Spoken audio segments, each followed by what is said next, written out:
Hi everybody, welcome to another episode of Bookgraphy. Today I'm here to talk on another very interesting topic. A short video but a very needed one. Have you ever felt your child, your spouse or friend is disrespecting you or not listening to what you're telling? Have you seen the children of other people disrespecting them? Or children who are not listening to their teachers, or teachers not being able to understand their bosses, or you as an employee not being able to align yourself with your boss?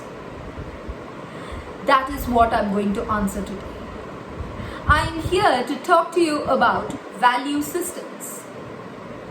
Hi, I'm Karishma Kiran. I am a confidence coach and I'm the founder of Wonder Woman Society. I'm on a mission to help 100,000 women achieve confidence and independence. So today, why am I here to talk about value system? This is a topic that I got inspired on watching one of my favorite mentors video. My mentor in public speaking is Mr. Praveen Vadalkar. An extraordinary human being, I must say, an extraordinary human being. I was watching one of his interviews from 2 years back. In that he had spoken about this value system extraordinarily well, which I was able to relate to my childhood incidences as well as certain incidences that are happening very much now. As a teenager, when I was 15, 16, 17, 18, that time, that is in my 10th and 12th, that period of time, the early adolescent periods, that is when I was studying in a typical Hindu Brahmin school. There, nothing was important more than education and marks. Even the students, my friends who studied there along with me, were very typical in nature, very typical. Studies were very important to them, but above all, the value systems they had. For example, if you spoke to a boy sitting near you or in the next bench, they would immediately go all gossiping. They will all start yapping around. Oh, she's talking to a boy. There is some infatuation happening. This and that, and all sorts of stories will be built up around you. This kind of a typical cliched mentality, I'm telling you. Only in 11th and 12th I joined in this school. Whereas in the school that I had studied previously, everybody was so open-minded. We all were so friendly. There were no gender biases. We all were brought up together. We really didn't have any difference as you're a girl, you're a boy, this, that, nothing at all. I being brought up in that kind of an environment in school, and my parents also were same. They never discriminated between a boy and a girl. I was a tomboy. So being suddenly put in the school was totally I would say there was a total paradigm shift in my belief system, because so long I believed that boys and girls are equal, so what's there? I will sit next to them, I will fight with them, I'll play basketball with them, I'll run around, what's there, what's wrong, it's okay. I never had this mindset of, oh, they're boys, not to talk to them. If I go, I'll have to go all giggly, this, that, none of this. But suddenly this kind of an environment, I just don't have a way to explain it to you, because it put me through lots of pressure, because this was the character I had built up so long, and suddenly I'm totally thrown into a total extreme opposite. This was a very difficult situation for me to grow up in, a very difficult situation. But over a period of time, these girls and boys whom I believed were like this, we used to have a cycle parking and a two-wheeler parking area also in our school. Few children who were nearby came by two-wheelers and the rest came by cycles. After the school was over, many of them would lie to their parents telling that they are going to their friend's house, or either by telling that they have an extra study hour in school, and they would lie and go out.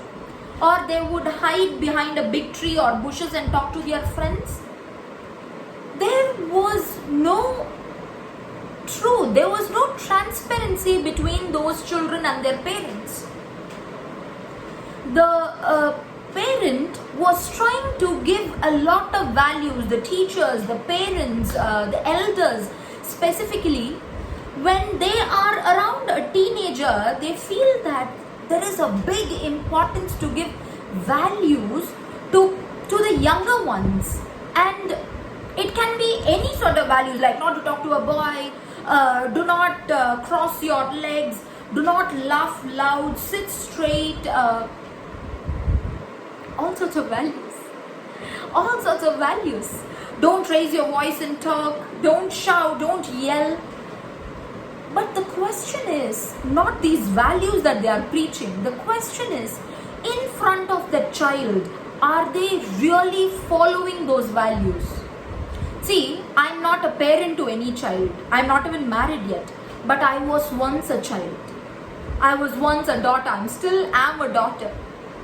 I am still coming across many teenage children who go through the same things that I went through as a teenager, from their parents, from their teachers, from their friends.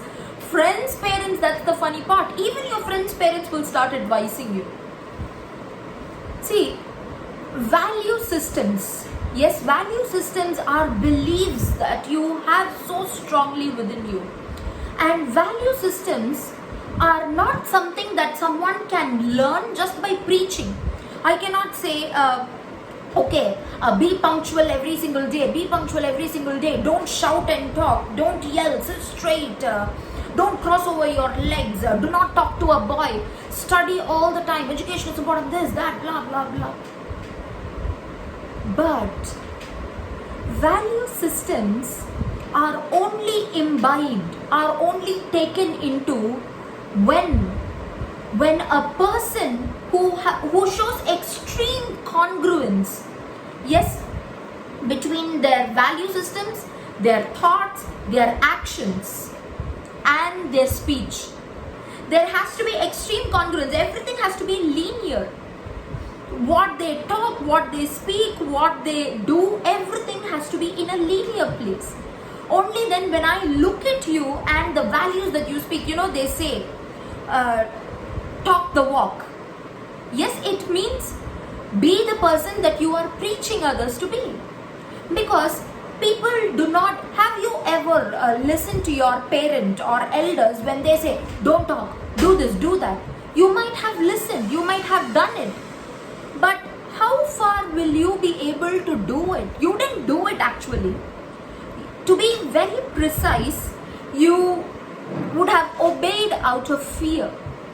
Children, your children are obeying out of fear, but are they really doing it? Is it really happening? We don't know. How do we go monitoring about everywhere the child goes in life, child does in life? How many movies we watched? How many parents have we listened to talking? Many parents, they come to me and say, my son is not listening to me. Or they say, I don't even understand my son. Many people say, over a point of time, I thought I knew him, but I don't understand the way he behaves. I have heard many parents tell this. My parent didn't have to tell that, but I've heard many of my friends' parents telling that to me. Have you come across that situation? It is because we don't preach value systems.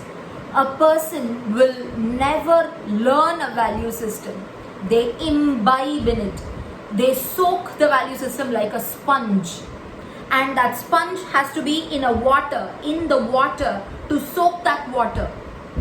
Give them an environment where they can look at, where they can take it in like the sponge. Just don't keep throwing it at them. They will not be able to soak it. Just put them in the land, and will a sponge be able to soak the water that is running from the tap far away? No, that's never happening. That is the same difference between preaching values and showing them how valuable you are to be. I hope you all would have taken in the best sense. If you agree, do subscribe the channel for more such contents and videos. And if you want to be a part of my Wonder Woman Society, a community, a private group only and only for women, and also my dear lady, I am giving you a free e-guide in the description box on how to develop self-confidence. Alright, I am putting the link to download the PDF guide in the description box and in the comments below. If you want to join my private group, it's not a group where we are just going to coach and all. You are going to be along with people who are as like-minded as you are. We are one in this journey. Let's achieve a lot. Let's go through this together. Until next video, thank you so much.